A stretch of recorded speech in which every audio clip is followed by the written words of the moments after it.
اللہ تعالیٰ کے نام سے شروع جو بڑا ہی مہربان اور نہایت ہی رحم کرنے والا ہے۔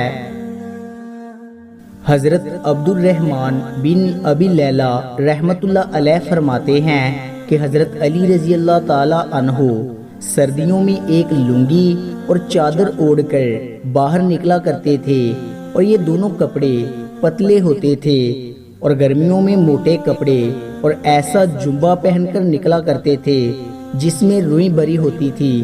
لوگوں نے مجھ سے کہا، آپ کے ابا جان رات کو حضرت علی رضی اللہ تعالیٰ عنہ سے باتیں کرتے ہیں، آپ اپنے ابا جان سے کہیں کہ وہ حضرت علی رضی اللہ تعالیٰ عنہ سے اس بارے میں پوچھیں۔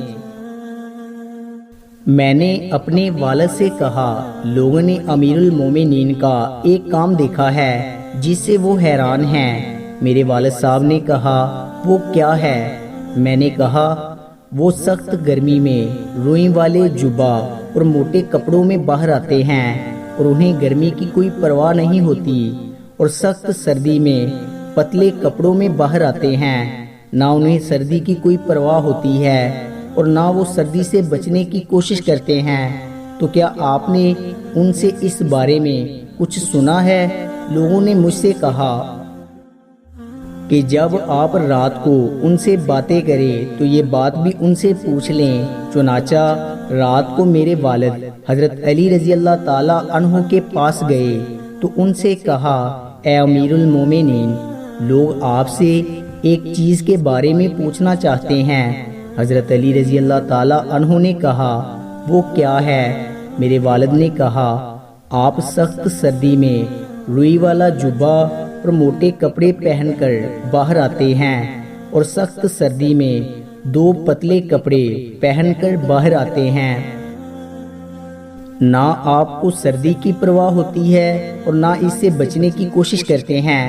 حضرت علی رضی اللہ تعالیٰ عنہ نے فرمایا، اے ابو لیلہ، کیا آپ خیبر میں ہمارے ساتھ تھے؟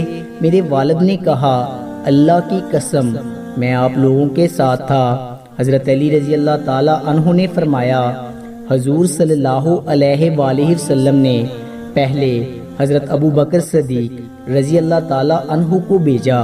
وہ لوگوں کو لے کر قلعہ پر حملہ آور ہوئے، لیکن قلعہ فتح نہ ہو سکا، وہ واپس آ گئے۔ حضور اکرم صلی اللہ علیہ وآلہ وسلم نے پھر حضرت عمر رضی اللہ تعالیٰ عنہ کو بھیجا۔ وہ لوگوں کو لے کر حملہ آور ہوئے، لیکن قلعہ فتح نہ ہو سکا، وہ بھی واپس آ گئے۔ اس پر حضور صلی اللہ علیہ وآلہ وسلم نے فرمایا، اب میں جھنڈا ایسے آدمی کو دوں گا جسے اللہ اور اس کے رسول سے بہت محبت ہے، اللہ اس کے ہاتھوں فتح نصیب فرمائے گا۔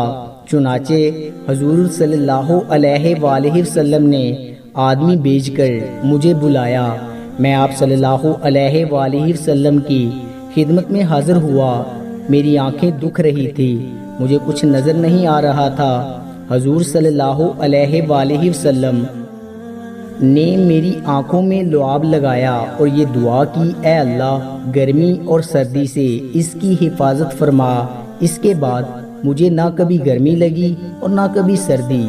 ابو نعیم رحمۃ اللہ علیہ کی روایت میں یہ ہے کہ حضور صلی اللہ علیہ وآلہ وسلم نے اپنی دونوں ہتھیلیاں میری آنکھوں پر مال دی اور یہ دعا فرمائی، اے اللہ، اس سے گرمی اور سردی دور کر دے۔ اس ذات کی قسم جس نے حضور صلی اللہ علیہ وآلہ وسلم کو حق دے کر بھیجا ہے، اس کے بعد آج تک گرمی اور سردی نے مجھے کچھ تکلیف نہیں پہنچائی۔ طبرانی رحمت اللہ علیہ کی ایک روایت میں ہے کہ حضرت سوید غفلہ رضی اللہ تعالیٰ عنہ فرماتے ہیں، ہماری حضرت علی رضی اللہ تعالیٰ عنہ سے سردیوں میں ملاقات ہوئی۔ انہوں نے صرف 2 کپڑے پہن رکھے تھے۔ ہم نے ان سے کہا، آپ ہمارے علاقے سے دھوکہ نہ کھائیں، ہمارا علاقہ آپ کے علاقے جیسا نہیں ہے، یہاں سردی بہت زیادہ پڑتی ہے۔ حضرت علی رضی اللہ تعالیٰ عنہ نے فرمایا، مجھے سردی بہت لگا کرتی تھی۔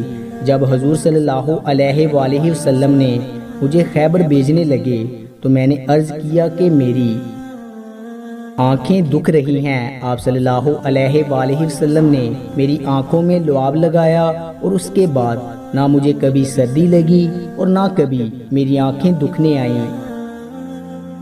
4 چیزیں جن کے لیے آدمی زیادہ قسم اٹھاتا ہے۔ نمبر 1، وہ عاجزی جسے اپنے تصدیق کا ذریعہ بناتا ہے۔ نمبر 2، وہ زبان کی غلطی جس پر قسموں کو کلام کے بیچ میں لاتا ہے اور کلام کو جوڑتا اور بناتا ہے۔ نمبر 3، وہ قسم جس کے ساتھ مشہور ہو جائے۔